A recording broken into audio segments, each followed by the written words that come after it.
ፕሬዚዳንት ዶናልድ ትራምፕ እንደሚባለው የዓለም ስርዓት የተወሰነ ወደ መበስበስ እየሄደ ነው ላለፉት 80 ዓመታት የቆየውና አዳዲስ ነገሮች ያስፈልጉታል የሚለውን አንደርስታንድ ያደርጉ ይመስላል። አፍሪካን በሚመለከት ከዚህ ቀደም የሚከተሉት የነበረውን ስልት የአሜሪካን ብሔራዊ ጥቅም በአፍሪካ ደረጃ ለማስከበር ሲያደርጉት የነበረውን ስልት የመቀየር ቴንደንሲ ነው ማለት ይቻላል። በአፍሪካ ላርጀስት የምትባለው የንግድ ፓርትነር ቻይና ናት። ይህንን ግንኙነት ላንተ ብሔራዊ ጥቅም ለሀገሩ ብሔራዊ ጥቅም በሚሆን ሁኔታ ለማስተካከል የሚያስችል ሁኔታ ስራ መስራት ነው። ዞሮ ዞሮ የአሜሪካ ትቅደም ዶክትሪንን ታሳቢ ያደረገ እንደሆነ ከወጣው ሰነድ መረዳት ይቻላል። የኢትዮጵያ የሪጅኑ አስፈላጊነት፣ ኢትዮጵያ ለሪጅኑ ያላት ሬሌቫንስ፣ እዚህ ሪጅን አካባቢ የኢትዮጵያ ሊደርሺፕ ኦብቪየስሊ ዲስፒቴብል አይደለም። አሜሪካ ችግሮችን መፍታት አለብኝ ብላ እስከተነሳች ድረስ ይሄኛውን ኦፖርቹኒቲ እንዴት ልንጠቀመው እንችላለን? እንደው ስንት ሺህ ማይልስ አቋርጠው ባህር አቋርጠው እዚህ የመጡ ሰዎች በሚጫወቱበት አካባቢ ኢትዮጵያ አሁን እንደ ሬድ ሲ ካውንስል አይነት መገለሏና የመሳሰሉት ነገሮች ኢፍትሐዊ ናቸው። ከናይጄሪያና ከደቡብ አፍሪካ ጋር ትንሽ የፕሬዚዳንት ዶናልድ ትራምፕ አስተዳደር የመገፋፋት ነገሮች አሉ። ዊዛውት ኢትዮጵያ ይሄን አሁን ሆርን ኦፍ አፍሪካን ሰላም ለማምጣት እዚህ ሆርን ኦፍ አፍሪካ መረጋጋትን ለማምጣት ሆርን ኦፍ አፍሪካ ጋር በልማት ለመተሳሰር በኢንቨስት ለመተሳሰር በምንም ሂሳብ ኢትዮጵያን ከዚህ ማውጣት አትችልም። ጤና ይስጥልን ውድ ተመልካቾቻችን፣ የተለያዩ ዓለም አቀፋዊ ጉዳዮችን በጥልቀት የሚዳስሰው ኤንቢሲ ዓለም አቀፍ ተጀምሯል። ዛሬ እንግዳ ይኖሩናል። በዋሽንግተንና በካናዳ በዲፕሎማትነት ተቀማጭነታቸው በዚምባብዌ ሆኖ በዛምቢያ፣ በአንጎላ፣ በሞዛምቢክና በሞሪሼስ የኢትዮጵያ ባለሙሉ ስልጣን አምባሳደር እንዲሁም ተቀማጭነታቸው በስዊድን ሆኖ በኖርዌይ፣ ፊንላንድ፣ ዴንማርክ እንዲሁም በአይስላንድ የኢትዮጵያ ባለሙሉ ስልጣን አምባሳደር ሆነው አገልግለዋል። ተቀማጭነታቸው በናይሮቢ ሆኖ በታንዛኒያ እንደዚሁም በማላዊና በሲሸልስ የኢትዮጵያ ባለሙሉ ስልጣን አምባሳደር ሆነው አገልግለዋል። በግብጽ የኢትዮጵያ ባለሙሉ ስልጣን አምባሳደርም እንደነበሩ ይታወሳል። በውጭ ጉዳይ ለ3 ጊዜ ያህል በቃል አቀባይነት አገልግለዋል። በጥቅሉ ለ4 አስርት ዓመታት ኢትዮጵያን በዲፕሎማትነት አገልግለዋል። በአሁኑ ሰዓት ደግሞ በሕዝብ ተወካዮች ምክር ቤት የሰላምና የውጭ ግንኙነት ቋሚ ኮሚቴ አባል ሆነው የኢትዮጵያ አውሮፓ ህብረት የምዕራብ አውሮፓ ሀገሮች የፓርላማ ወዳጅነት ቡድን ሊቀመንበር ወይም ሰብሳቢ ናቸው። አምባሳደር ዲና ሙፍቲ እኛ ጋር ይገኛሉ። ተመልካቾቻችን ዛሬ የተለያዩ ሀሳቦች እናነሳለን። በተለይም ደግሞ አሜሪካ በናሽናል ሴኩሪቲ ስትራቴጂዋ ኤንኤስኤስ በአዲስ መልክ ያመጣችው ምንድን ነው የሚለውን በስፋት ከአምባሳደር ዲና ሙፍቲ ጋር ውይይት እናደርግበታለን። እንኳን ደህና መጡ አምባሳደር። እንኳን ደህና ቆያችሁን። እንኳን ስለጋበዛችሁኝ በጣም አመሰግናለሁ። እኛም በጣም እጅጉ እናመሰግናለን። እንግዲህ ይሄ ትልቅ ጉዳይ ነው። አሜሪካ እንግዲህ የናሽናል ሴኩሪቲ ወይም ደግሞ ብሔራዊ ደህንነት ስትራቴጂዋን ስልቷን ከዚህ ቀደም እርሶም በደንብ እንግዲህ ቀደም ሲል እንዳነሳ ነው ከ4 አስርት ዓመታት በላይ በኢትዮጵያ ዲፕሎማሲና በዓለም ዲፕሎማሲ ቆይታ አድርገዋል። አሁን ደግሞ አሜሪካ በተለይም ሪፐብሊካኖቹ በተወሰነ መጠን በአፍሪካ የነበራቸው የዲፕሎማሲ ግንኙነት ከንግድም ከኢንቨስትመንትም ያን ያህል እንደው የሚበረታታም አልነበረም። አንዳንድ ቃላትም ትንሽ አስቸጋሪ በሆነ መንገድ ፕሬዚዳንት ዶናልድ ትራምፕ ይገልጿቸው ነበረ። አሁን ግን በተለይም አፍሪካ ቀንድ ላይ ትኩረት ያደረገ ከዚህ ግጭቶችን ከመቆጣጠር ስጋቶችን ከመቆጣጠር አንጻር የፕሬዚዳንት ዶናልድ ትራምፕ አስተዳደር ናሽናል ሴኩሪቲ ስትራቴጂውን ይፋ አድርጓልና ወደ አፍሪካ መንግስት ለመንግስት የሆነ ግንኙነትን የፈጠረ ሀሳብ ነውና ትልቅ ጉዳይ ነው። ዲሴምበር 5 ወይም 5 ላይ ነው ይፋ የሆነውና ትንሽ የፖለቲካ ለውጡ በሪፐብሊካኖቹ ዘንድ በተለያየ አቅጣጫ እየታየ ነውና አምባሳደር ትንሽ ይህን ጉዳይ ፈታ ማድረግ ለኢትዮጵያ ሕዝብ ያስፈልጋል በሚል ነው የጋበዝነዎትና ምን ማለት ነው? በጣም ጥሩ። በእውነት እንደዚህ አይነት ጉዳዮች እንግዲህ ትልቅ እንደ አጀንዳ ሊነሱና ልንወያይባቸው፣ ልንነጋገርባቸው፣ ልናስተውላቸው የሚገቡ ናቸው የሚሆኑት። እንደምታወቀው ዓለም አንድ መንደር ናት። በዛሬው ሁኔታ በአንድ ሀገር በተለይ እንደ አሜሪካ አይነቱ ገዘፍ ያለ በእድገት ወደ ኋላ በገፋ ሀገር ውስጥ የሚደረግ ለውጥ በዓለም አቀፍ ደረጃ የሚኖረው ተጽዕኖ በእኛ ክፍለ አህጉር በተለይም በእኛ አካባቢ የሚኖረው ተጽዕኖ ከፍተኛ ነው የሚሆነው። ከዚህ አንጻር እንዲህ አይነቶችን ነገሮች አንስቶ መነጋገሩና ኢንተርናላይዝ ማድረጉ በገቢርነቱ ይሄ ገቢራዊ የሚሆንበት ሰዓት ሊያመጡ የሚችሉ ፖለቲካዊ፣ ኢኮኖሚያዊ፣ ማህበራዊ ዲፕሎማሲያዊ ተጽዕኖዎችን መገምገሙ በጣም ተገቢ ነው የሚሆነውና ይሄ እንግዲህ የዚህ የአሜሪካ አሁን የሪፐብሊካኑ ፕሬዚደንት ዶናልድ ትራምፕ በቅርቡ ይፋ ያደረጉት ጉዳይ በዋናነት አንድ መያዝ ያለብን ነገር የአሜሪካን ብሔራዊ ጥቅም በቀጥታም ሆነ በተዘዋዋሪ መንገድ የሚያስጠብቅ ነው። ሪፐብሊካንም ሆኑ ዴሞክራቶች መሪዎች በአሜሪካ ውስጥ በሚመጡበት ሰዓት የአሜሪካን ብሔራዊ ጥቅም ኮምፕሮማይዝ አያደርጉም፣ አይሸራርፉትም ጭምር ማለት ነው። ነገር ግን ይሄን ብሔራዊ ጥቅም ለማስጠበቅ የሚጠቀሙባቸው ስልቶችን ሊቀይሩ ይችላሉ ነው። አሁንም ይሄ ጉዳይ የስልት ጉዳይ ነው፣ የስልት ለውጥ ነው። አፍሪካን በሚመለከት ከዚህ ቀደም የሚከተሉት የነበረውን ስልት የአሜሪካን ብሔራዊ ጥቅም በአፍሪካ ደረጃ ለማስከበር ሲያደርጉት የነበረውን ስልት የመቀየር ቴንደንሲ ነው ማለት ይቻላል። ከዚህ ቀደም አጓ ነበር። በአጓ አማካይነት ከአፍሪካ ሀገሮችን የመቅረብ ሁኔታ ነበር። እንደ ዩኤስኤድ በመሳሰሉት ደግሞ ድርጅቶች አማካኝነት ከአፍሪካ ጋር የሚደረጉ ቅርርቦች ነበሩ። ከአፍሪካ ጉዳይ በዛ ደረጃ ነበር የነበረው ግንኙነትና እኛም አካባቢ ይሄ ነበር ሲስተዋል የነበረው። አሁን ግን አጓም የለም፣ ዩኤስኤድም የለም። አፍሪካን በተለየ ሁኔታ ኢንጌጅ እናርጋት የሚል ነው። ይሄ የአዲሱ ስልት ማለት ነው። የአሜሪካን ብሔራዊ ጥቅም ለማስጠበቅ አፍሪካን በንግድ፣ አፍሪካን በኢንቨስትመንት፣ አፍሪካን በመንግስታዊ አፕሮች እንገናኝ፣ እንነጋገር፣ አብረን እንስራ የሚል አዲስ አቋም ነው። እንግዲህ አተገባበሩን አይቶ መገምገሙም ተገቢ ቢሆንም ኢንቴንሽኑ ግን ይሄ ነው ማለት ነው እና ቤዚካሊ ለውጥ ነው። ይሄ ለውጥ አፍሪካን በተመለከተ ብቻ የመጣ ለውጥ ሳይሆን በአጠቃላይ አሜሪካ ከዚህ ቀደም የነበራትን ግንኙነት ከሞላ ጎደል በስልት ደረጃ ሪቫይዝ ያደረገችበት ሁኔታ ይታያል። ይሄ እንግዲህ ከታላቋ ሩሲያ ጋር ያላቸውንም ግንኙነት በተለየ ሁኔታ የማዝ ነገር ቴንደንሲ ነው ያለው። በዚህ በአዲሱ አቀራረብ ሩሲያ ጋር ያለውን ግንኙነት የማለስለስ በዩክሬንም ግጭት ሞሮሌስ ግጭቱን የማቆም ሩሲያን እንደ መሰረታዊ እንደ ዋነኛ ጠላት የማየት ሳይሆን አብሮ መስራት ይቻላል ወደሚለው ቴንደንሲ የመምጣት አዝማሚያ ስለሆነ እንግዲህ ይሄ ዓለም አቀፋዊ የስልት ለውጥም ነው ማለት ይቻላል። ዞሮ ዞሮ እኛም በተመለከተም በዚህ ደረጃ ነው ማስተዋል የሚገባን ማለት ነው። አዎ ትልቅ ሀሳብ ነው።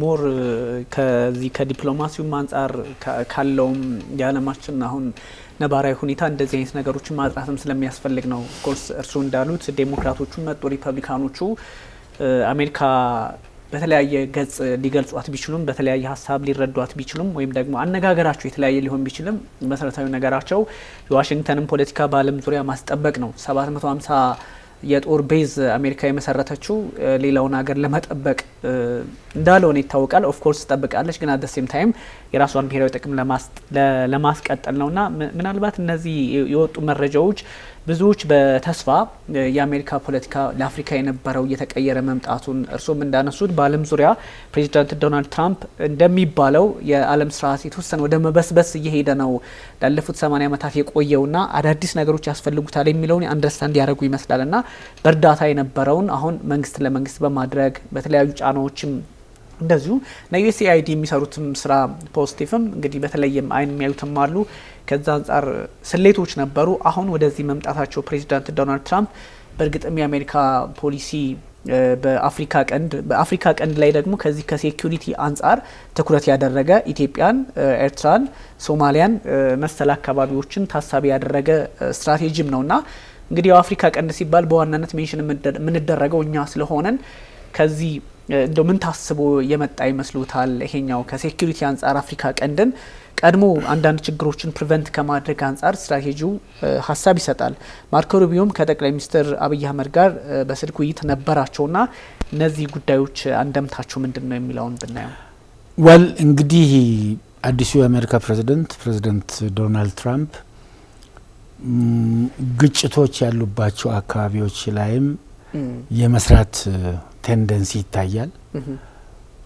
በዚህ ረገድ ፕሮግሬስ ያሳዩባቸው ቦታዎችም አሉ። ለምሳሌ በሩዋንዳና ኮንጎ መካከል የነበረውን ግጭት በማብረድ ረገድ፣ አሁን ደግሞ በሶማሊያ ያለውንም ችግር በሱዳን ያለውንም ችግር ለመፍታት በዛው ደረጃ ፍላጎት ያሳዩበት ሁኔታ ነው ያለው። የዩክሬንና የሩሲያንም ግጭት በዚህ ደረጃ የመዝጋት የማለሳለስና ችግሩን የመፍታት ቴንደንሲ እዚህም ላይ ኢንቨስት የማድረግ እዚህም ላይ የመስራትና የመንቀሳቀስ ነገሮች አሉ። ስለዚህ የእኛንም ቀንድ አፍሪካንም በተመለከተ በዚህ ደረጃ እያዩት የመጡበት ሁኔታ ነው ያለው ማለት ነው። ሰላም በማስጠበቁ ረገድ የስልት ለውጦች እንግዲህ በሂደት እየተከሰቱ የመጣበት ሁኔታ ነው ያለው። አንዱ ይሄ ነው። ሌላው አፍሪካ እንደ ክፍለ አህጉር የምትስብ ክፍለ አህጉር ናት። አዲስ ወጣት የሆነ የሰው ኃይል የሰው ጉልበት ያላት ክፍለ አህጉር ናት።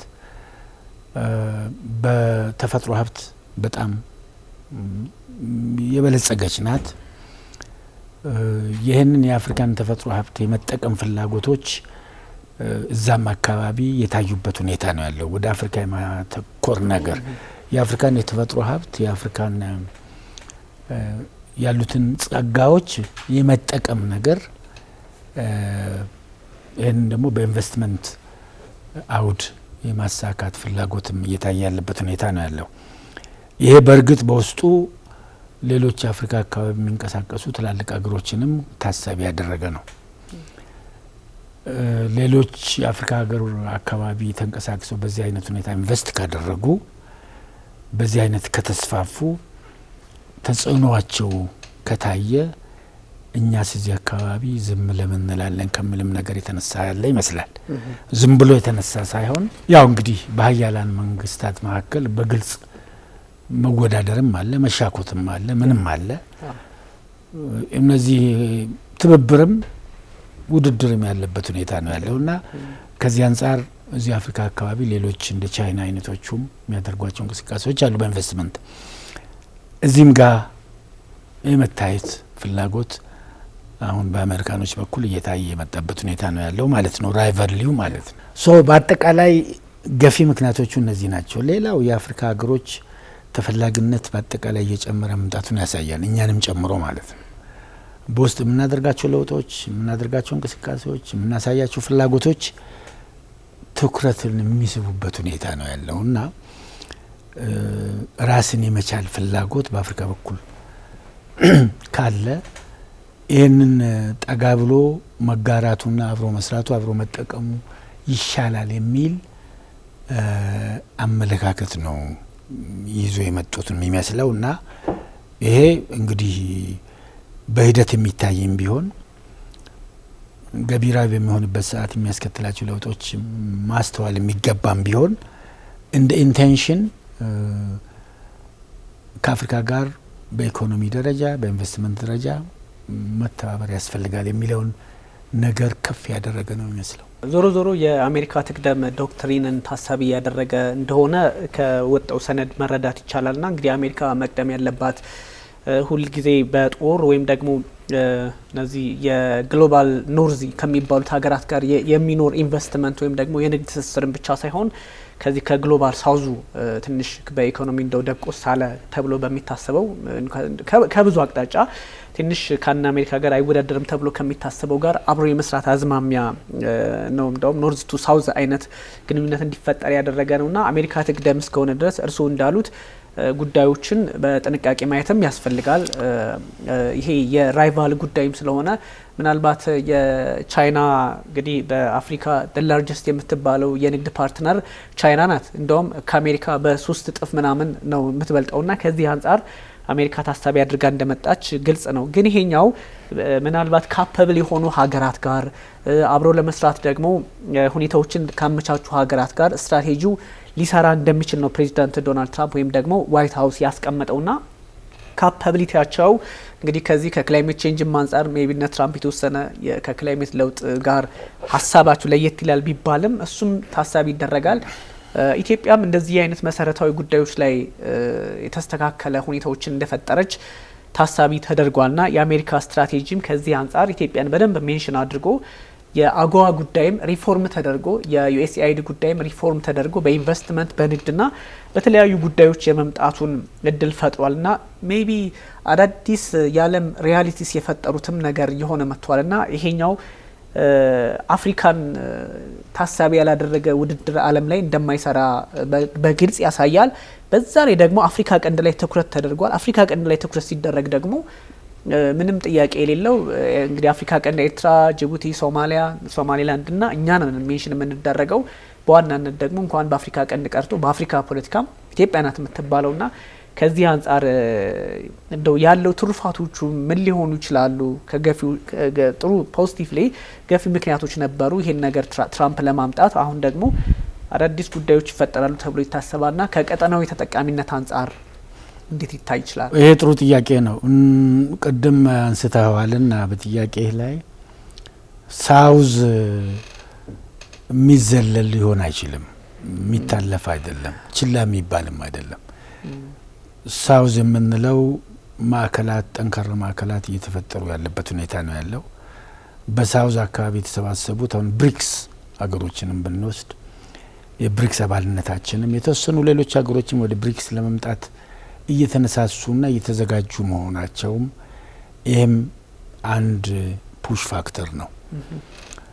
ስለዚህ ከዚህ እንቅስቃሴ ከዚህ ደቡብ አካባቢ ካለው ሁኔታ ደቡብ አካባቢ ካለው ሪሶርስ ሁሉ አይነት ሪሶርስ የተፈጥሮ ሪሶርስ፣ የሰው ሪሶርስ ወዘተ መታቀብ አይቻልም። ፑል ፋክተሮችም ናቸው እነዚህ ሪሶርሶች ቅድም ያልናቸው በአፍሪካ እና በሌሎችም ሳውዝ አካባቢ ባሉት አገሮች የሚታዩት የተፈጥሮ ሀብት ጸጋዎች እነዚህ በጣም አስፈላጊዎች ናቸው፣ ሊታለፉ የሚችሉ አይደሉም። የለም ሳውዝ ጠቅላላ የግጭት ቀጠና ነው፣ የማይረባ ቀጠና ነው፣ የጦርነት ቀጠና ነው፣ እዛ አካባቢ ዝም ብለው ጦር መነገድ ብቻ ነው የሚያስፈልገው በሚለው ሂሳብ ብቻ ሊታለፍ አይችልም። ከሳውዝም ጋር ስራ መስራት ያስፈልጋል የሚለው ነገር ታሳቢ እየሆነ መጥቷል። ስለዚህ የአሜሪካ ውስጥ ጉዳይ ፑል ፋክተሮችም አሉ፣ ፑሽ ፋክተሮች አሉ ከውስጥ ማለት ነው። የኢንቨስትመንት ስፋት፣ ሰፈር ፍለጋ፣ ሪሶርስ ፍለጋ፣ ገንዘብ ፍለጋ የሚደረጉ እንቅስቃሴዎች አሉ። የዶላር ዝም ብሎ ተወስኖ አንድ አካባቢ ብቻ የሚንቀሳቀስበት ምክንያትም የማይኖርበት ሁኔታ ነው ያለው። ይህንን አክቹዋሊ ዓለም አቀፍ ግንኙነት ኦብቪየስሊ ይታወቃል። በንድፈ ሀሳብ ደረጃ ዓለም አቀፍ ግንኙነት ፌር አይደለም። ምክንያቱም በሁለት እኩያ ወሞች እኩል በሆኑ ተመጣጣኝ ኃይል ባላቸው አገሮች መካከል ብቻ የሚደረግ አይደለም። እጅግ በጣም ባደጉ፣ እጅግ በጣም በዘመኑ፣ እጅግ በጣም በበለጸጉ አገሮችና ኋላ ቀር ወይም ታዳጊ ሀገሮች መካከል የሚደረግ ግንኙነት ነው። እዚህ ሙሉ በሙሉ ፌር የሆነ ግንኙነት መጠበቅ አይቻልም። ነገር ግን ከዚህ ከዓለም አቀፍ ግንኙነት ደግሞ ነጻ መሆን አይቻልም። ተደብቆ ተራራ ላይ አንድ ሰፈር ውስጥ አንድ መንደር ውስጥ መቆየትም ስለማይቻል ቅድም እንዳልነው ይህንን ግንኙነት ላንተ ብሔራዊ ጥቅም ለሀገሩ ብሔራዊ ጥቅም በሚሆን ሁኔታ ለማስተካከል የሚያስችል ሁኔታ ስራ መስራት ነው። ተወዳዳሪነትን መጨመር ነው። በኢንፍራስትራክቸር ልማት፣ በአጠቃላይ በሰው ኃይል ልማት፣ በፖሊሲ ደረጃ ደግሞ ፖሊሲህን ለኢንቨስትመንት በሚመች ሁኔታ በመቅረጽ ተቋሞችንን ኢንቨስትመንትን ሊስቡ የሚችሉ ሁኔታዎች በማደራጀት ያሉ የተፈጥሮ ጸጋዎች ደግሞ ከሌላ አካባቢ ቱሪስት የመሳሰሉትን ነገሮች ሊስቡ የሚችሉ ሁኔታ ማዘጋጀት ማደራጀትና ተወዳዳሪ ለመሆን መንቀሳቀስ ያስፈልጋል። እኛም ጋር ያለው ታሳቢ የተደረገው ነገር በሪፎርም ውስጥ እየተሰራም ያለው ነገር ይሄ ነው። ኢትዮጵያን ተወዳዳሪ ለማድረግ ኢትዮጵያ ታዳጊ ሀገር ናት። ኢትዮጵያ በታሪክ ከሞላ ጎደል ባለመታደል ኋላ ቀር ሀገር ናት። ስለዚህ ከዚህ ከኋላ ቀርነት ለመውጣት መሽቀዳደም መፍጠን የሚባል ነገር ተይዞ እየተሰራ ያለበት ሁኔታ ነው። ክሬቲቭ ሆኖ በፍጥነት ከተቻለ ለመስተካከል ካልሆነም ደግሞ ሞሮለስ ለመቅረብ ካደጉት ሀገሮች አካባቢ ተርታ ለመሰለፍ አብሮ ለመስራት የግድ መንቀሳቀስን ይጠይቃል። አክርፎ መቀመጥ በጣም አስቸጋሪ ነው የሚሆነው። ምን አገባኝ ሌላው የፈለገ ቦታ ይድረስ የሚባልበት ጊዜም አይደለም። ኦብቪየስሊ ኋላ ቀርነትህን አይተህ ሊሚቴሽንህን ከግምት አስገብተህ ከዚህ ሊሚቴሽን ለመውጣት በፍጥነት መንቀሳቀስ የሚጠይቅበት ሰዓት ነው። ይሄ እንግዲህ በኢትዮጵያ ብቻም ሳይሆን በታዳጊ ሀገሮች ደረጃ ይሄ በሙሉ መደረግ አለበት። መረዳዳትም ይጠይቃል። እንደ ብሪክስ አይነቶቹ መድረኮችም ላይ በዚህ ደረጃ መስራትን ይጠይቃል። በብሪክስ ውስጥ ያሉት ያደጉ ሀገሮች በከፍተኛ ደረጃ ለውጥ ያሳዩ ሀገሮች አሉ። ከነሱ ጋር በምናደርገው ትብብር ከነሱ ጋር በምናደርገው እንቅስቃሴም ወደፊት መሄድ አለብን ማለት ነው። ምንድነው ይሄንን ኦፖርቹኒቲ ነው ብሎ መውሰድ ነው። ኦፖርቹኒቲው 100% ተስማሚ ነው፣ ችግር የለውም፣ ኢሬጉላሪቲ የለውም ተብሎ አይወሰድም። ኢሬጉላር ነገሮች ሊኖሩ ይችላሉ፣ የማይመቹ ነገሮች ሊኖሩ ይችላሉ። ከማይመቹት ነገሮች ይልቅ በሚመቹት ነገሮች ላይ በማተኮር ከዚህ ለሀገራዊ እድገት በአጠቃላይ ለኢኮኖሚ እድገት፣ ለማህበራዊ እድገት፣ ለቴክኖሎጂ መዘመን መስራት ይጠይቃል ማለት ነው። በእኛ ረገድ ኦፖርቹኒቲዎች መጠቀም ነው እንግዲህ አንድ በሳል ሀገር እንግዲህ በመሪዎችም ደረጃ እንደ ህዝብም ደግሞ ተቀባይ ሁሉን ነገር ይሄ እንደዚህ ስለሆነ በጥርጣሬ ማየትም ብቻ ሳይሆን በሚያስኬዱት መንገዶች ላይ መስራት፣ በማያስኬዱት ላይ ደግሞ ልዩነቶችን እያጠበቡ ለመፍትሄ መስራት ነውና እንደው ምናልባት ከናይጄሪያና ከደቡብ አፍሪካ ጋር ትንሽ የፕሬዚዳንት ዶናልድ ትራምፕ አስተዳደር የመገፋፋት ነገሮች አሉ እና እሱኛውን በሌላ አማራጭ እንዲያው እርስዎ በተደጋጋሚ እንደሚሉት በዲፕሎማሲ ቋሚ ጥቅም የለም፣ ቋሚ ጥቅም እንጂ ቋሚ ወዳጅ የለም እንደሚሉት አይነት ስለሆነ ሜቢ የናይጄሪያንና የደቡብ አፍሪካ ጋር ያላቸውን የፖለቲካ መገፋፋት በሌሎች ቀጠናዎች የመተካት ምክንያቱም ትልቅ የአፍሪካን ኢኮኖሚ ግንባር ቀደሞቹ ናቸው ሁለቱም ሀገራትና ከዛ አንጻር ሌሎች አማራጮችን ትራምፕ መጠቀም ፈልገዋል። ሌላ ሀገርም ደግሞ ይሄን ኦፖርቹኒቲ መጠቀም አለበት። ትሬንዶቹ እየተቀየሩ መጥተዋል። አውሮፓ ላይ ያለው ፖለቲካ ከራሽያና ከዩክሬን ጦርነት አንጻር ትንሽ አሁንም የትራምፕ አስተዳደር እንዲያውም የበሰበሰው አይነት የአውሮፓ ህብረት ወይም ደግሞ የአውሮፓ ሀገራት ዲፕሎማሲያቸውም ትራዲሽናል ነው ወይም ደግሞ ሁሉም ነገር እየበሰበሰባቸው ነው፣ ደካማ ናቸው፣ ዊክ ናቸው የሚለው ሀሳብ ሲሰጡ ነበረ ትራምፕና ከዛ አንጻር የዓለም ፖለቲካው በተወሰነ መጠን እየተቀየረ በመምጣቱ ቀደም ሲሉ የነበሩት አሰራሮች አሁን በሌላ መተካት ስላለባቸው ይመስላል ፕሬዚዳንት ዶናልድ ትራምፕ በንቃት ወደ አፍሪካ ቀንድም ወደ ሌሎች አፍሪካ ሀገራትም ይሄ የኤንኤስኤስ የሚባለውን ደግሞ ብሔራዊ ስትራቴጂያቸውን የነደፉትና ሜቢ ደህንነትን በተመለከቱ ሴኩሪቲን ከመቆጣጠር አንጻር ፕሪቨንት ከማድረግ አንጻር አፍሪካ ቀንድ ላይ ትኩረት ማድረጋቸው ኢትዮጵያ ውስጥ ያሉ የውስጣዊ ችግሮችንም እንደዚሁም በዙሪያዎቻችን ያሉ አንዳንድ ችግሮች የሱዳንን ማንሳት እንችላለን። ኦፍ ኮርስ እንግዲህ ኤርትራም ኢሳያስ አፈወርቂ እንግዲህ ይመላለሳሉ ወደ ሱዳንም ወደ ግብጽም ወደ ሳውዲ አረቢያም መመላለስ ገብተዋል። ሳውዲም አይ ቲንክ እሱ ነገሮችም ስላሉ እንደው ይሄ ትንሽ ክራይሲስ ያለበትን የሚመስለውን እኛ ያለንበትን አካባቢ ከውስጣችንም ከውጫችንም ለማድረግ ስፖንሰር የሚደረግ አካል እንኳን ላይኖር ይችላልና አሜሪካ ችግሮችን መፍታት አለብኝ ብላ እስከተነሳች ድረስ ይሄኛውን ኦፖርቹኒቲ እንዴት ልንጠቀመው እንችላለን? እንደው በአጠቃላይ እንዳነሳኸው እዚህም እዛ የምታያቸው ፌኖሜነን ኮምፕሌክስ ናቸው።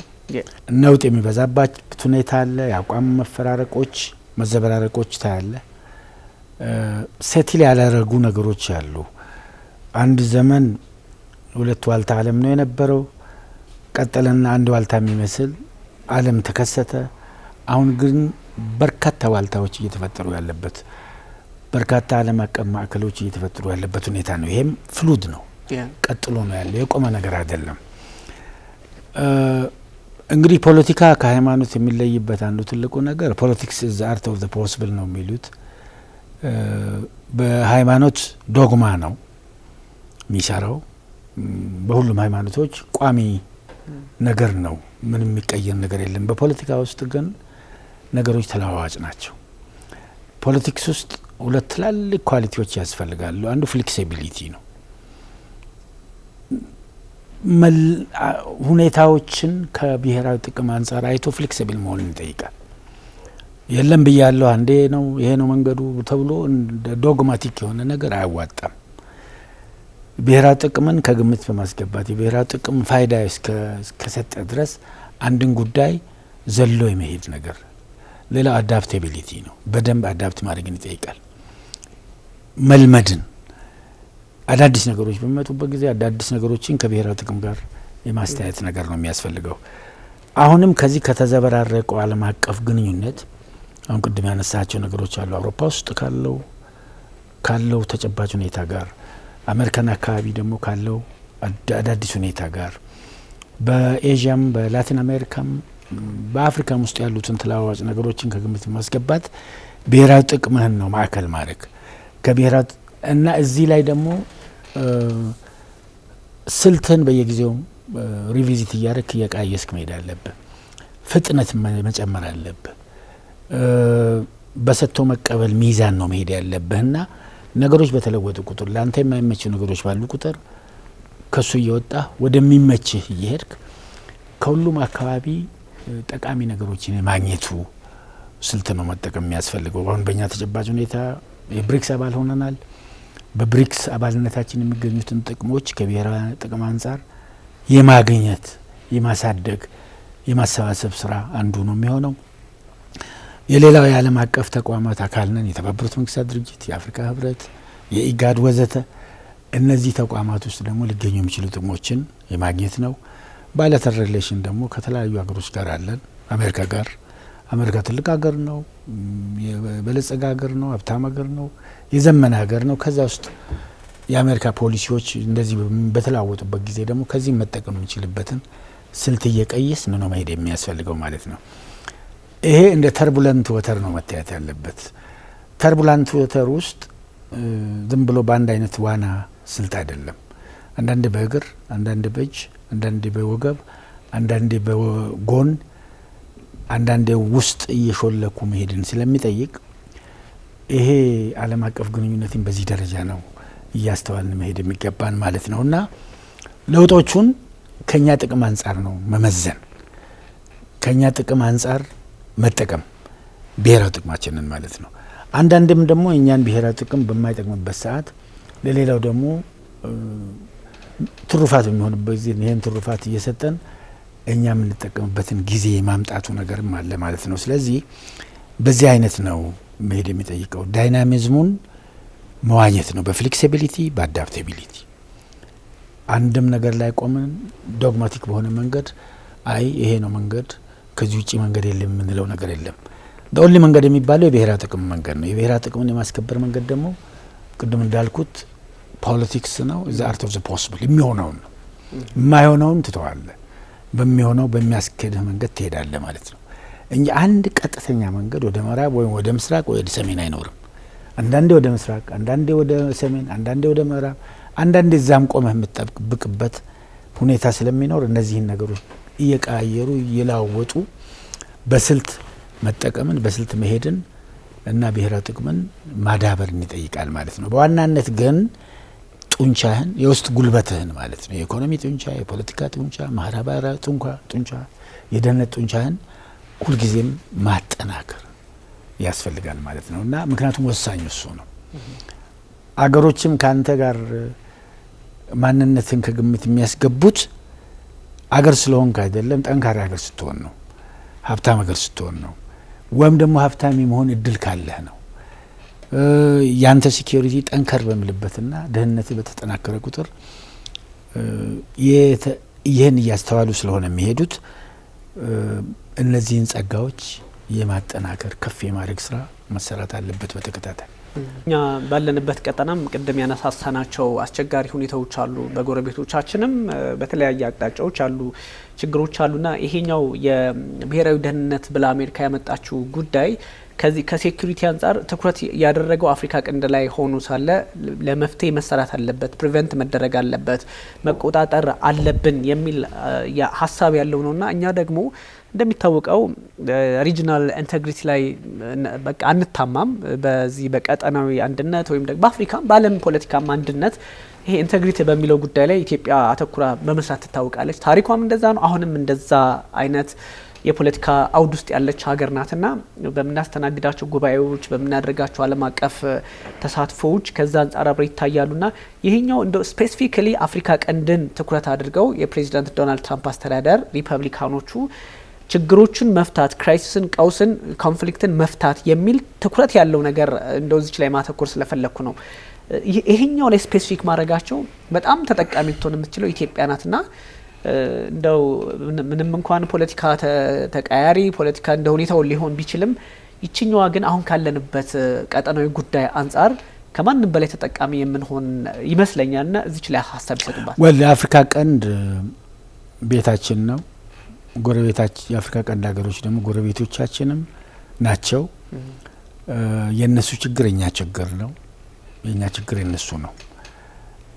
የነሱ ሰላም ማጣት የኛ ሰላም ማጣት ነው። ይህንን በደንብ ማስተዋል ይቻላል። ዛሬ በሱዳን ውስጥ በተፈጠረው ነገር በርካታ የሱዳን ዜጎች እዚህ ሀገራችን ገብተው ከፍተኛ እንክብካቤ እየተደረገላቸው ቢሆንም የሚያስከትሉት ጫና እንዳለ ሆኖ ማለት ነው። ይህን ከግምት እያስገባንም የሶማሊያም ችግር የኛ ችግር ነው። ይሄ አክቹአሊ ዛሬ በኢትዮጵያ በኩል የተጀመረ ሳይሆን ረዘም ላለ ጊዜ ጎረቤት ሀገሮቻችን የኛ ናቸው በሚል የፖሊሲያችንን በጎረቤት ሀገሮች ላይ ጎረቤት ሀገሮችን ቅድሚያ የሚሰጥ ትኩረት የሚሰጥ ፖሊሲ ነው። ይሄ ፖሊሲ የግድ መተግበር ያለበት ነው፣ እየተተገበረም ያለበት ሁኔታ ነው ያለውና የጎረቤት ሀገሮች ላይ ለጎረቤት ሀገሮች መፍትሄ ለመስጠት የሚንቀሳቀስ ማንኛውም ኃይል የፈለገ ይሁን በእኛ በኩል ተቀባይነት ይኖረዋል፣ ሊረዳ ይገባል፣ ሊታገዝ ይገባል ብለን ነው የምናስበው። የእኛ አጀንዳም ስለሆነ ማለት ነው። እና ለዚህ አስተዋጽኦ የማድረግ ስራ መስራት አለብን። ኢትዮጵያ በታሪክ የሶማሊያን ሰላም ለማምጣት በሶማሊያ ውስጥ የተፈጠረውን የዚህ የአልሸባብን ችግር በግንባር ቀደምትነት ስትቋቋም የቆየች ሀገር ናት። በሱዳንም ሰላም ለማምጣት በሁለቱም ሱዳኖችም ከፍተኛ እንቅስቃሴ ዲፕሎማሲያዊ እንቅስቃሴ ያደረገች፣ ሰላም ጥበቃም ላይ ከፍተኛ እንቅስቃሴ በሶማሊያም በሱዳንም የምታደርግ ሀገር ናት። የጎረቤት ሀገሮችን ሰላም እንደ ራሷ ሰላም ሆነ አስተዋጽኦ ስታደርግ የቆየች ሀገር ናት። አሁንም ለዚህ አስተዋጽኦ የሚያደርግ ማንም ኃይል ከየትም መምጣ ከየት በደንብ መታገዝ እንዳለበት ነው የሚታሰበው። መታገዝም አለበት፣ ምክንያቱም ኢትስ ኢን አወር ኢንትረስት ፍላጎታችን ነው ማለት ነው እዛ ጋርና ስለዚህ አሁን የአሜሪካ መንግስት አዲሱ ፖሊሲ ለዚህ ለቀንድ አፍሪካ ትኩረት መስጠቱ ችግር የለውም። ሌሎች ከነ ሊሚቴሽኖቹ ከነ ችግሮቹ ሊመጡ ከሚችሉ ሌሎች ነገሮች ይህንን እንዳለ ሆኖ ግን እኛ ማየት ያለብን ለነዚህ ችግሮች ምን ያህል መፍትሄ ይሰጣል፣ ምን ያህል ውጤታማ ነገር ሊገኝ ይችላል፣ ምንስ መደረግ አለበት የሚለው ነገር ላይ በግንባር ቀደምትነት ነው መሳተፍ ያለብን እዛ ላይ። ለዚህ ነው ይሄንንም እንደ አጀንዳ ማንስተን የምንነጋገረው ማለት ነው። ምክንያቱም ይሄ የኛ ጉዳይ ነው። ምክንያቱም የጎረቤት ሀገሮች ጉዳይ፣ የጎረቤት ሀገሮች ሰላም፣ የጎረቤት ሀገሮች ልማት የኛ ነው ብለን የወሰን ስለሆነ ነው ከዚህ አንጻር ነው መታየት ያለበት። አይ ቲንክ እዚህ ላይ ኢትዮጵያ ትልቅ ትኩረት ሰርታ ነው የምትሰጠው። በጥርጣሬ የምታያቸው ነገሮች ሊኖሩ ይችላሉ፣ ግን በዋናነት ግን ትልቁ ፒክቸር ትልቁ ስዕል የጎረቤት ሀገሮች ሰላም ሊያመጡ የሚችሉትን እንቅስቃሴዎችን በሙሉ የመደገፍ እዛ ላይ መሳተፍ የመምራት ስራ ጭምር ነው። ልክ በሶማሊያ ሰላም ጥበቃ ሄደን መስዋዕትነት እንደምንከፍለው ሁሉ በሌሎችም ፕሮጀክቶች እዚህ አካባቢ የሚንቀሳቀሱት ፕሮጀክቶች በሚመጡ ፕሮጀክቶች ላይ ተሳትፎ ማድረግ ግድ ይጠበቅብናል። ይሄ የኛ ጉዳይ ነው ለማለት ነው ባጭሩ። የኢኮኖሚክ ሴኩሪቲውና እንግዲህ የናሽናል ሴኩሪቲ ጉዳይ ተለያይተው የሚታዩ አይደሉም እና አሜሪካን ብትሆን ወደ አፍሪካ ስትመጣ ቻይናን ታሳቢ እያደረገች እንደዚሁም ደግሞ በምዕራብ አፍሪካ ሩሲያ በተለያየ አጋጣሚ ትንሽ ከነዚህ እንግዲህ ወታደራዊ መንግስቶቹ ጋር ያላት ግንኙነት እየጠነከረ በመምጣቱ ቀደም ሲል የነበሩ የአውሮፓ ሀገራት እንደነ ፈረንሳይ ያሉ አካባቢውን እየለቀቁ በወጡበት ሰዓት በጣም ፓወር ቫኪዩም የምዕራቡ ዓለም በጣም ክፍተቱ እየታየበት የመጣበትን አጋጣሚ ስለዚህ እሱን የመሙላትም ይመስላልና በተለይም ከዚህ ከሰብ ሳሃራን አፍሪካ ሀገራት ጋር ያለው ግንኙነት ወደ ኢኮኖሚ መቀየሩ አሜሪካ ኢኮኖሚ እንግዲህ ካላት ስልታዊነት ወይም ደግሞ ካላት የኢኮኖሚም የስትራቴጂም አንጻር የተለያዩ ስራዎችን በመስራት ላይ ትገኛለችና ጅቡቲም ላይ ያለው የጦር ሰፈር መብዛት እንደዚሁም ደግሞ የሱዳን ቀውስ ችግር የሆነ መምጣት የኤርትራ መንግስት ኦብቪየስሊ በሚታይ መልኩ ያልተረጋጋ አካባቢን ከመፍጠር ባህሪ አንጻር ብዙ ጉዳዮችን ታሳቢ ተደርገው የመጣ ስትራቴጂ እንደሆነ ከሴናተሮች የሚወጡ መረጃዎች ወይም ሴናተሮች የሚሰጧቸው የኤክስ ጽሁፎች ዋይት ሀውስ ራሱ ከሰጠው ስቴትመንት ካወጣው ስትራቴጂ መረዳት እንችላለንና የሚሊተሪ ጉዳይም እየተረሳ አይደለም ከተለያየ መለኪያ አንጻር ተነስተዋል ግን ደግሞ አሜሪካ አሁን ከዚህ ከፖለቲካሊ ከዚህ በፊት ከነበረችባቸው መንገዶች በተወሰነ መንገድ ሽፍት የማድረግ በጣም ሲግኒፊካንት የሚባል የፖሊሲ ለውጥ ተደርጎ ነው የሚወሰደውና ምን ተፈጥሮ ነው ምን ተከስቶ ነው የሚባልም አይደለም ግልጽ ነው ዓለም ያለችበት መንገድ ቀደም ሲል ባነሱት የራሺያና የአሜሪካ ዓለም ወይም የሶቪየትና የአሜሪካ ዓለም ነበረ 91 ላይ ተጠናቀቀ አሜሪካ ሄደችበት አሁን ሁሉም የሚሮጥባት ሜዳ ዓለም ትፈጠር የሚል አውድ ነው ያለው ዓለም ላይና በዚህ ላይ እርሱ እንዳሉት ቀደም ሲል ኦፖርቹኒቲዎችን መጠቀም ነው እንጂ ሁሉን ነገር መግፋት ይሄ እኮ የሆነው በዚህ ኬንያ ላይ አንድ ጉዳይ እየተመለከትኩ ነበርና በጣም ይሄ በጥርጣሬ ብዙ ነገሮች ይታያሉና በጥርጣሬ መታየት ያለበት ይታያል ግን ደግሞ ፖዚቲቭ የሆነውን ነገር እኛውን ከሴኩሪቲ አንጻር በቀላሉ አናየው ካለንበት ቀጠናና ከጉዳዮቻችን አንጻርና ይሄኛው እንደዚህ አይነት ስጋቶችን ለመድፈን የፖሊሲ የዲፕሎማሲ መንገዶች ያስፈልጉናል ከዚህ አንጻር እንደው ቀጠናችንም ታሳቢ ይደረጋልና ምን መደረግ አለበት ራይቨርሊ በትላልቆቹ መካከል ያለው ራይቨርሊ አሁን በተጠቀስካቸው ትላልቅ አገሮች መካከል የቆየ ነው ይሄ ሲጫወቱት የቆየ ነገር ነው አሁን እንግዲህ ምናልባት የሚቀየረው እየተቀየረ ያለው ይሄን የሚጫወቱበት ሜዳ ደጃችን መሆኑ ነው አፍሪካ ቀንድ ላይ በርከት እያሉ የመጡበት ሁኔታ ነው ያለው እንዳየው ጅቡቲ ላይ በብዛት እንቅስቃሴ እያደረጉበት ቤዝ የመሰረቱበት ሁኔታ ነው ያለው ስለዚህ ጫወታው እዚህ ደጃችን ነው ያለውና ለዚህም ነው አንድም ኢትዮጵያ እዚህ አካባቢ በተለይ የቀይ ባህርን አክሰስ የፖርት አክሰስ ጭምር እዛ አካባቢ ወታደራዊ ቁመና የሚሰጥ አይነት አክሰስ ጭምር በየጊዜው የምታነሳው ምክንያቱም በደጁ ያለውን ነገር ዝም ብላ ልታየው አትችልም ነው ይሄን ለየት የሚያደርገው ምናልባት ራቅ ያለው በአውሮፓ ደረጃ በኤዥያ ደረጃ በመካከለኛ ምስራቅ ደረጃ ከሚደረገው ራይቨርሊ ይልቅ ሜዳው እዚህ ደጃችን ከመሆኑ አንጻር እዚህ አካባቢ በቅርበት መከታተል ነው ራይቨርሊ ውካንት ዊሽታዌ ሊሆን አይችልም መሆን የለበትም ውጡ የሚባልበት ደረጃ እንደዚህ አይነት አቅም እኛም ጋር የለም እነሱም በዛ ደረጃ አይደለም እየተንቀሳቀሱ ያለው አሁንም ምንድነው እዚህ አጠገብ የሚጫወቱ እነዚህ ሀያላን ወገኖች አሉ ያንተ ብሔራዊ ጥቅም አለ እዚህ ጫውታው ውስጥ በተቻለ መጠን ከዚህ ከጫውታ አንተ ተጠቃሚ የምትሆንበትን ስልት ማብጀት ነው ነገር ግን ይሄ ጫውታው አንፎርቹኔትሊ ወደ ግጭት የሚቀየር ከሆነ ደግሞ ከዚህ ከግጭቱ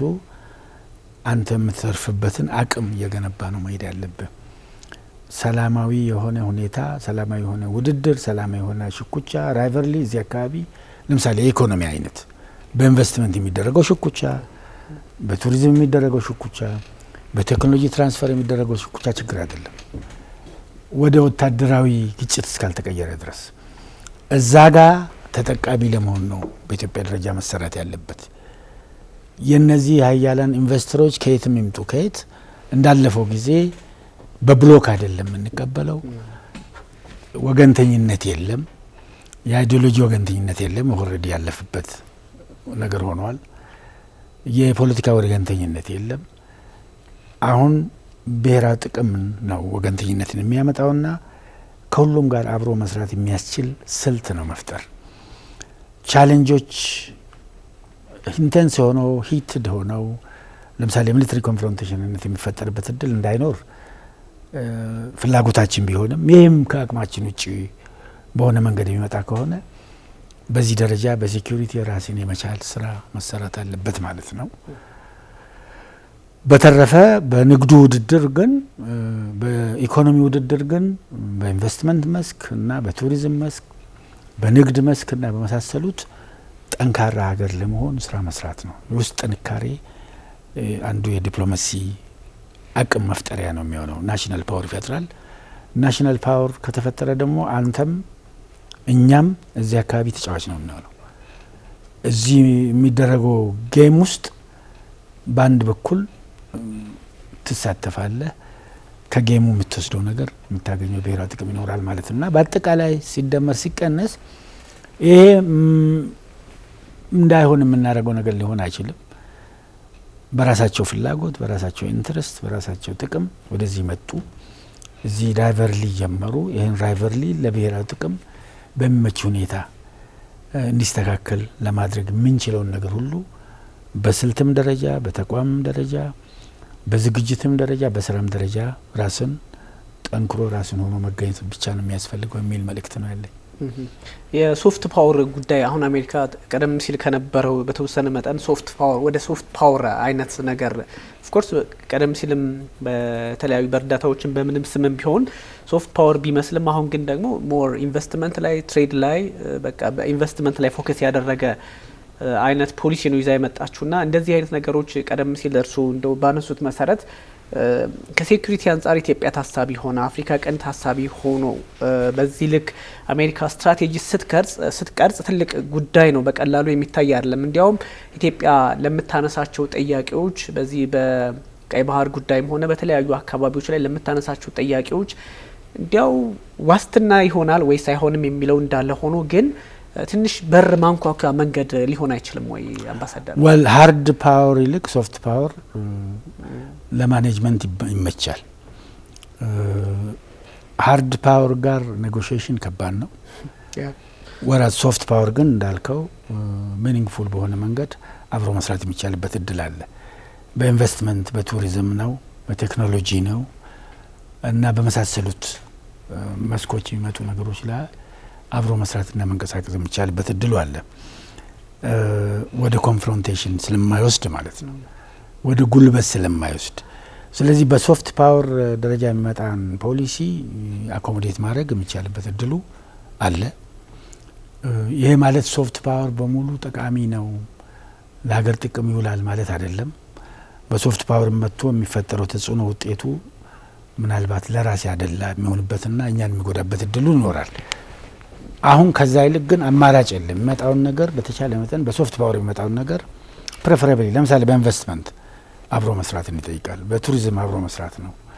በቴክኖሎጂ ትራንስፈር አብሮ መስራት ነው። በንግድም መስክ እንደዚሁ አብሮ መስራት ነው። ለዚህ እንግዲህ በዋናነት ራስን አጠንክሮ መገኘት ነው የሚሆነው። ኢትዮጵያ ከብሔራዊ ጥቅሟ ከምታነሳቸው ጥያቄዎች አንጻር ይሄኛው የተወሰነ መደላደል መሆን ይችላል። ከዚህ ከቀይ ባህርም አካባቢ ላይ ካሉ አንዳንድ ጥያቄዎችም አንጻር እንደው ሜቢ እነ ግብጽም ከሚገፉን አንጻር ቀይ ባህር ፎረም ብለው እኛን እንደው ከማግለል አንጻርም የተለያዩ ስራዎች ይሰራሉና ከዚህ ሁኔታ ጋር እንዴት ሊገናኝ ይችላል? ዴፊኒትሊ እኛ እኮ ከቀይ ባህር 60 ኪሎ ሜትር ነን ያለ። እኛ ቀይ ባህር ደጃፍ ላይ ያለ ነገር ነን። እነዚህ እኮ ሎጂካሊ ትላልቅ ሀገሮች እዚህ መጥተው መጫወት ከቻሉ ቀይ ባህር ላይ እዚህ መጥተው ቤዝ መስራት ከቻሉ እዚህ አካባቢ መጥተው ቀይ ባህር ሪሶርስ መጠቀም ከቻሉ በምን ሂሳብ ነው ኢትዮጵያ ይሄን የማትጠቀመው? ይሄ ሎጂካሊ በጣም ቀላል ነው። አቅም ስለሌላት ጉልበት ስለሌላት እንደነሱ ስላልሆነች ካልሆነ በስተቀር ስንት ሺህ ማይልስ አቋርጠው ባህር አቋርጠው እዚህ የመጡ ሰዎች በሚጫወቱበት አካባቢ ኢትዮጵያ አሁን እንደ ሬድ ሲ ካውንስል አይነት መገለሏና የመሳሰሉት ነገሮች ኢፍትሃዊ ናቸው። ኦብቪየስሊ ኢሎጂካልም ነው እንደዚህ ወርክ። ስለዚህ ይህንንም ለማስተካከል የሚረዳ ነው የሚሆነው። ይሄው ነው እኮ ሲንግ ኢዝ ቢሊቪንግ አሉ እዚህ እነዚህ ምናምን ሺህ ማይልስ ተቋርጦ አገሮች እዚህ አሉ። ኢትዮጵያ ምን ይከለክላታል? ለምንድን ነው ኢትዮጵያ እዚህ አካባቢ የማትጠቀሙ? 60 ኪሎ ሜትር እዚህ ደጅ እኮ ነች ያለችው። እዚህ አካባቢ የሚደረገው ማንኛውም ነገር እኮ ይመለከታታል። እዚህ አካባቢ ያለው ፖለቲካዊ፣ ኢኮኖሚያዊ፣ ማህበራዊ እንቅስቃሴ በሙሉ ኢምፓክቱ ኢትዮጵያ ላይ ነው ያለው። ስለዚህ ይህንን በዚህ ደረጃ ነው ማየት። የምዕራቡ ዓለም የፖለቲካ እንትኑም ትንሽ አሁን የመንገራገጭ ነገሮች አሉ ከአሜሪካ ጋር ያለ መስማማት። እንደዚህም ቅድም ያነሳናቸው ሀገራት በአፍሪካ ውስጥም ትራምፕ ትንሽ እየገፏቸው ያሉ ሀገራት አሉና ይሄኛው በአጋጣሚ እንደመመረጥም አይደለም። አንዳንዶች አሁን አጋጣሚ ወይም ደግሞ በተለያዩ ቀጠናዎች ላይ የትራምፕ አስተዳደር አለመግባባት ውስጥ ስለሆነ ወይም ደግሞ ትንሽ የገፋቸው ስለሆነ ሌሎች አማራጮች እንደ አጋጣሚ ተወሰዱ የሚሉ ትንታኔዎችን እየተመለከትኩ ነበርና ይሄኛው ግን ቀደም ሲል እንዳነሳ ነው ለዚህ ለነ ፕሬዚዳንት ዶናልድ ትራምፕ የተመቸ ለናሽናል ሴኩሪቲ ስትራቴጂያቸው የተመቸ ፖሊሲ ያለው ሀገር መደላድል ያለው ሀገር ይፈልጋሉ። ያን ማስተናገድ የሚችል አቅምም አለ ያለው ሀገር መሆን አለበት ብለው ያስባሉና ይህን ሁሉ ታሳቢ ሲያደርጉ ኢትዮጵያም ስሙ አብሮ ሜንሽን ሲደረግ አፍሪካ ቀን ትኩረት ሲደረግ ሞር ኢትዮጵያ ላይ ትኩረት ያደረጉ ናቸውና ይሄኛውን እንዴት ነው እንደው መሳ ለመሳ ማስኬድ የሚቻለው? እዚህ አካባቢ ጥቅምን ታሳቢ መንቀሳቀስን ታሳቢ ያደረገ ማንኛውም ኃይል ዛሬ በሪፎርም ሂደት ውስጥ በርካታ ፖለቲካዊ፣ ኢኮኖሚያዊ፣ ማህበራዊ እንቅስቃሴ እያደረገችና አንዳንድ አመርቂ ውጤቶችን እያሳየች ያለችን እንደ ኢትዮጵያ አይነቱ ነገር ዊሻውት ማድረግ አይችልም። ታሳቢ አድርጎ ነው የሚሄደው። ምክንያቱም ቪቪድ ናት ኢትዮጵያ። በመልክዓ ምድራዊ አቀማመጧም ያለችበት ቦታ ስትራቴጂክ ነው። በህዝብ ብዛትም በአፍሪካ ውስጥ በሁለተኛ ደረጃ የምትገኝ ሀገር ናት። ትልቅ ታሪክ ያላት ብዙ ጸጋዎች ያሏት ሀገር ናት። ተፈጥሮ ጸጋ። በሪፎርሙ ደግሞ ጥሩ ጥሩ ውጤቶችን እያስመዘገበች የሄደችበት ሁኔታ ነው ያለው። ኢኮኖሚክ ሪፎርምን ለማምጣት ሊብራላይዜሽን ጭምር የጀመረችበትና ራሷን ለብዙ ለውጦች ክፍት እያደረገች በመሄድ ሂደት ላይ ያለች ሀገር ናት። የጎረቤት ሀገሮችን ደግሞ ታሳቢ በማድረግ ረገድ ኢጋድን የመሳሰሉ ሀገሮች ተቋማት አሉ። የአፍሪካ ህብረት ጽህፈት ቤት ናት፣ መናኸሪያ ናት። ስለዚህ ይህን ሪጅን እዚህ አካባቢ መጫወትና መንቀሳቀስ የሚፈልግ ማንኛውም ኃይል ኢትዮጵያን ግዙፍ ሀገር ስለሆነች ከሩቅም ሆነ ከቅርብ ኢትዮጵያን ማየቱ አይቀርም። አማትሮ ወደዚህ ካየ ማን ነው እዛ አካባቢ ያለው ከተባለ ኢትዮጵያ ናት። ስለዚህ ከዚህ አንጻር የኢትዮጵያ ታሳቢነት ኢትዮጵያን ከዚህ ግምት ውስጥ አስገብቶ እነዚህ ኃይሎች ቢንቀሳቀሱ ምንም የሚገርም ነገር አይደለም። ቢኮዝ ዘር ኢትዮጵያ ዘር ቪቪድ ናት እና በዚህ ምክንያትም ከማንኛውም የዚህ ዓለም አቀፍ እንቅስቃሴ በአውሮፓም ከሚደረጉ ክስተቶች ከሚታዩ ክስተቶች በአሜሪካም አሁን እየመጣ ካለው ክስተት አንጻር ስንመለከት የኢትዮጵያ የሪጅኑ ጠቀሜታ የኢትዮጵያ የሪጅኑ አስፈላጊነት ኢትዮጵያ ለሪጅኑ ያላት ሬሌቫንስ እዚህ ሪጅን አካባቢ የኢትዮጵያ ሊደርሺፕ ኦብቪየስሊ ዲስፒዩቴብል አይደለም የሚታይ ነገር ስለሆነ ስለዚህ ከኢትዮጵያ ጋር ለመስራት ማለም ማሰብ እና አልፎም ፕሮፖዝ ማድረግ ምንም የሚገርም ነገር አይሆንም። እነሱም ኢትዮጵያን በዚህ ደረጃ ስም ማንሳት ቢቻል የሚገርም ነገር አይሆንም ማለት ነው ተገቢ ስለሆነ ዊዛውት ኢትዮጵያ ይሄን አሁን ሆርን ኦፍ አፍሪካን ሰላም ለማምጣት እዚህ ሆርን ኦፍ አፍሪካ መረጋጋትን ለማምጣት ሆርን ኦፍ አፍሪካ ጋር በልማት ለመተሳሰር በኢንቨስት ለመተሳሰር በምንም ሂሳብ ኢትዮጵያን ከዚህ ማውጣት አትችልም እና የግድ ኢትዮጵያ ታሳቢ መሆኗ የማይቀር ነው የሚሆነው ማለት ነው። ከዚህ አንጻር ነው ኢትዮጵያ ስምም እየተነሳ እዚህ ውስጥ ታሳቢ እየተደረገ ምናልባትም እንደ ፓርትነር እየታሰበች የምትሄድበትም ሁኔታ የሚፈጠርበት እድል አለ ማለት ነው። የአሜሪካ ኮንግረስ ህግ ለማውጣት ተቸገርኩ ሲል ነበረ። ምክንያቱም ከዚህ በፊት ሴናተሮች የሚያቀርቧቸው ሀሳቦች በዩኤስኤአይዲ እና በተለያዩ ተቋማት ወይም ደግሞ እርዳታ ሰጪ ወይም አጎዋ ጭምር በእነሱ አማካኝነት ለማስፈጸም ሀሳባቸውን ለማሰረጽ የተለያዩ ስራዎችን ለመስራት እነዚህ ተቋማትን እንደ መንገድ ይጠቀሙባቸው ነበርና እነሱ ችግር ውስጥ በገቡበት አጋጣሚ እና ዩኤስኤአይዲ በፈረሱበት አጋጣሚ ደግሞ ሌላ አማራጭ ኦፕሽናል ተቋማት መምጣት አለባቸው የሚል ሀሳብ በጣም ሲያነሱ ነበረ፣ ሲወተውቱ ነበረ።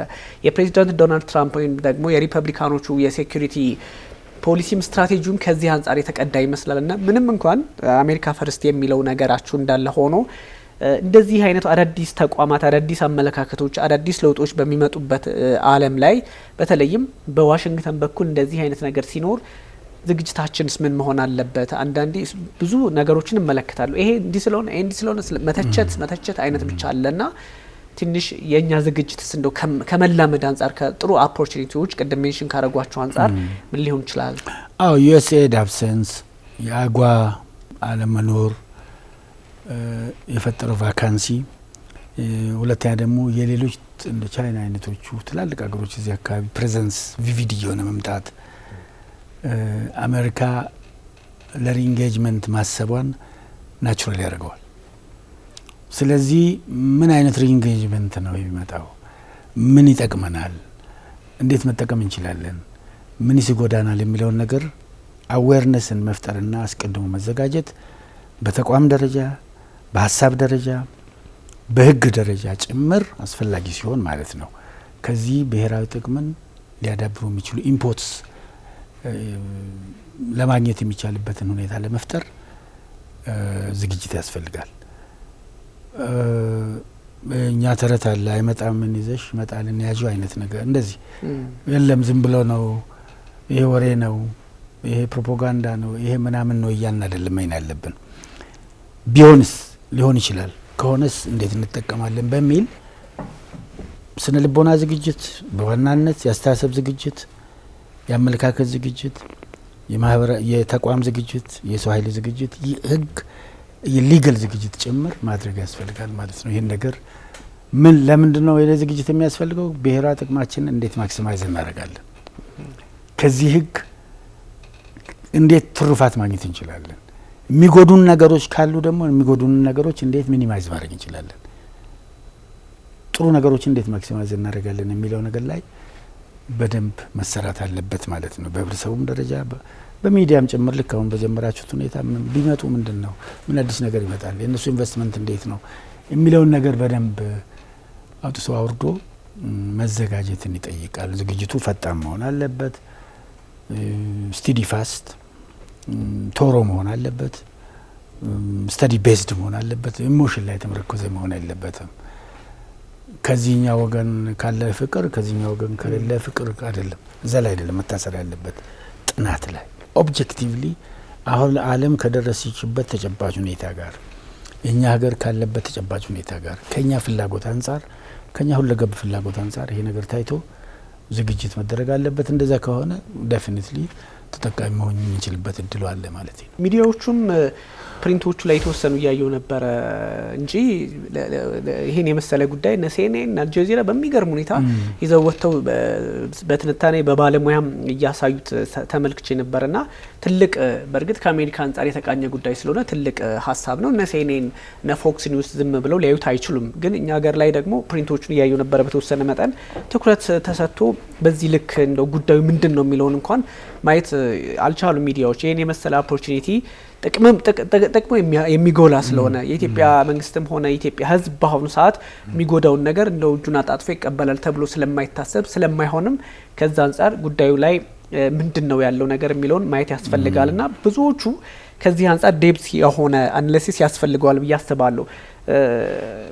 ከዚህ ቀደም የነበሩ አካሄዶችን ስልት መቀየር ማለት ለአሜሪካን ፖለቲካ በቅርበት እንደሚከታተል ሰውም ሆነ የኢትዮጵያ ጉዳይ ለሚያሳስበው ሰው የተለያዩ ጥያቄዎች ሊነሱበት ይገባል ብዬ አስባለሁና ከዚህ ከአውሮፓውም እንደዚሁም ከራሽያም ጉዳይ ከኤዥያዎቹ ከነ ቻይናም አንጻር አብሮ የተቃኙ ጉዳዮች ናቸውና ሜቢ የቻይናውም ይሄ ሮድ ኤንድ ቤልት ኢኒሺዬቲቭን የተመለከቱ ጉዳዮች እሱን ሁሉ ሜንሽን ባያረጉትም እነ ፕሬዚዳንት ዶናልድ ትራምፕ ከዚህ ከራይቫሉ አንጻር የመጡበት መንገድ ነው። ለዚህም ነው ትንሽ ቀደም ሲል ከነበረው ፖሊሲያቸው በተወሰነ መጠን አሁን ኢንቨስትመንት ላይ ንግድ ላይ እናተኩር የሚል አቋም ያራመዱትና ይሄ ትልቅ አቋምን በአቋም መውሰድን ብቻ ሳይሆን ለተግባራዊነቱ መስራት ያስፈልጋል ነውና ምናልባት የኛ ፖለቲከኞች ሚናቸው ህዝቡ ሚናው ሚዲያው ሚናው ብዙ መሆን አለበት። ይሄን ጉዳይ የአሜሪካን ስትራቴጂ ቀጥታ ማስተግበር ወይም ደግሞ ቀጥታ በሚፈልጉት ልክ ብቻ ሳይሆን ኢትዮጵያን በምትፈልገው ልክ የምታወጣው ነገር ይኖራልና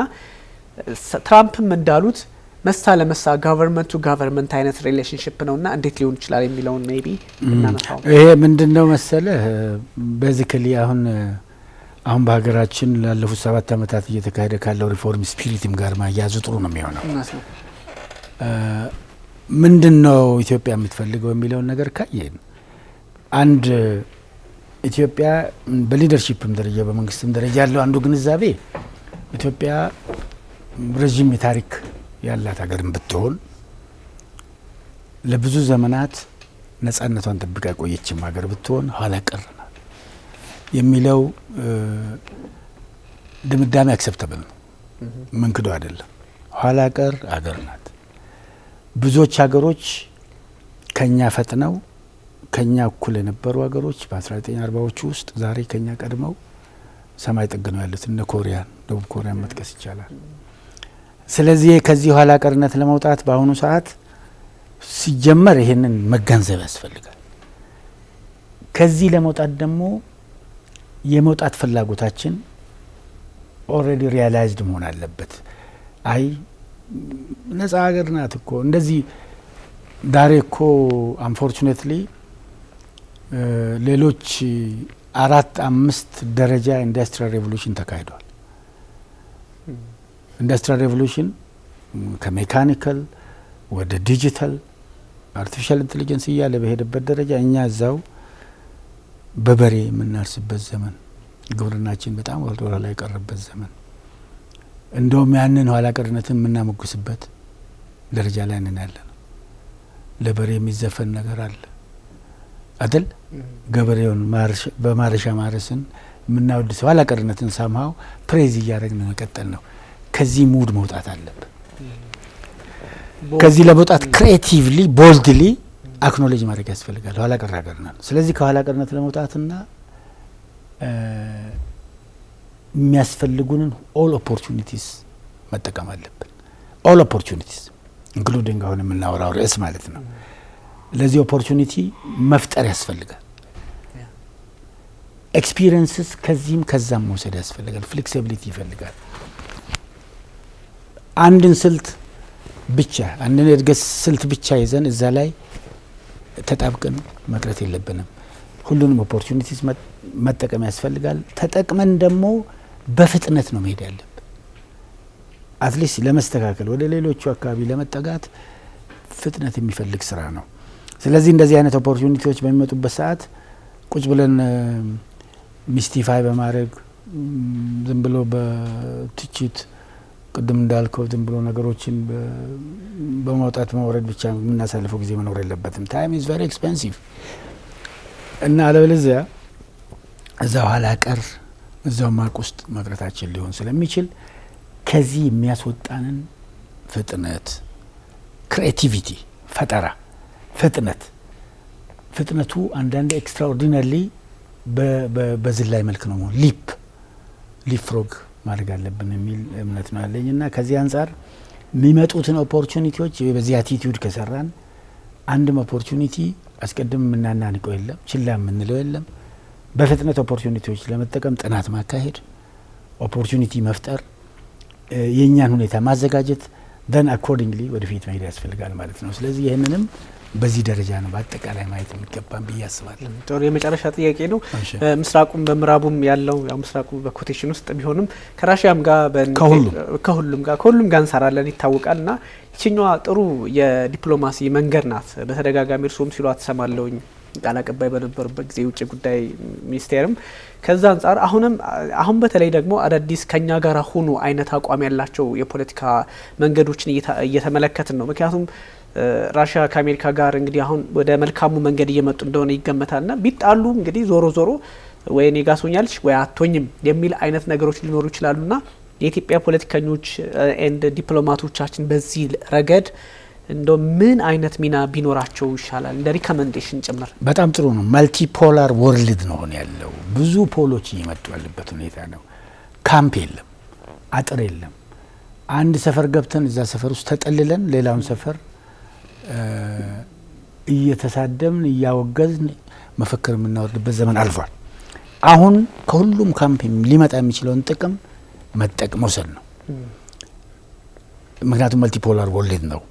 ለዚህ ደግሞ አሁን ይሄን እያነሳ ነው ያለነው ሲቹዌሽን አመቺ ሁኔታ እየፈጠረ ያለበት ሁኔታ ነው። እኔ ጋር ብቻ ግቡ ወደዛ አትሄዱ የሚል የለም። እነዚህ ትላልቆቹ ሀገሮች እርስ በርስ እየነገዱ ነው ያሉት። ራሽያና ቻይና አብረው ንግድ አላቸው፣ አብረው ይገናኛሉ። እና ራሽያና ቻይናና አሜሪካ አብረው ይነግዳሉ። ስለዚህ እኛ ምን ቤት ነን? አንዱ ጋር ቆመን ሌላ ላይ መፈክር የምናወርድበት አያስፈልግም። እኛም ዲፕሎማሲ መሆን ያለበት ብሔራዊ ጥቅምን መሰረት አድርጎ ከሁሉም ጋር በመስጠት በመቀበል ጊቭ ኤንድ ቴክ አፕሮች፣ በእኩልነት አፕሮች፣ ዓለም አቀፍ ሕግን ኦሪጂናል ሕጎችን ባከበረ አፕሮች ከሁሉም ጋር መስራት ነው። እኛ ዲፕሎማቶችም ሌላ ፓብሊክ ዲፕሎማሲ ውስጥ የሚሳተፉ ወገኖችም ቢሆኑ በዚህ ደረጃ ለብሔራዊ ጥቅም ግብአት ለማምጣት የሚያስችል ኤኒ ስራ መስራት አለባቸው። ሚዲያም ጭምር ሮሉ ይሄ ነው መሆን ያለበት። ይሄ ወገኔ ነው፣ ይሄ ራቅ ያለ ነው፣ ይሄ መሀል ያለ ነው፣ እንደዚህ የሚባል ነገር በፍጹም የለም። ዓለም አንድ መንደር ወደመሆን ደረጃ እየሄደች ያለችበት ሁኔታ ነው። በርካታ ፖላሮች፣ በርካታ ሴንተሮች፣ ማዕከሎች እየተመሰረቱ ያለበት ሁኔታ ነው። ከሁሉም ግን ጥቅም የምናገኝበትን ስራ ነው መስራት ያለብን። እሱ ነው የሚያዋጣን እንጂ ሰፈር ቀይረን ሰፈር ውስጥ ቁጭ ብለን አንዱ ሰፈር ላይ መዝሙር አንችልም። ታንክ ዩ ራይት። እኔም አመሰግናለሁ አምባሳደር፣ በጣም ጥሩ ሀሳብ ነበር ያነሳነው። ራይት ውድ ተመልካቾቻችን ስትከታተሉት የነበረው ኤንቢሲ ዓለም አቀፍ ነው። የተለያዩ ሀሳቦችን አንስተናል በተለያዩ ጉዳዮች ላይ። በተለይም ከናሽናል ሴኩሪቲ ስትራቴጂ አንጻር አሜሪካ እየተከተለችው ያለው ትልቁ የፖሊሲ ለውጥ ኢትዮጵያን በሚገባ ታሳቢ ያደረገ በመሆኑ ከአፍሪካ ቀንድም አንጻር እንደዚሁ በጠቅላላው ከአፍሪካ አንጻር የተመለከተ በመሆኑ የተለያዩ ሀሳቦችን አንስተናል። እንግዲህ አምባሳደር ዲና ሙፍቲና ቢኒያም ካሴ አብረናችሁ ቆይታ አድርገናል። መልካም ጊዜ ይሁንላችሁ።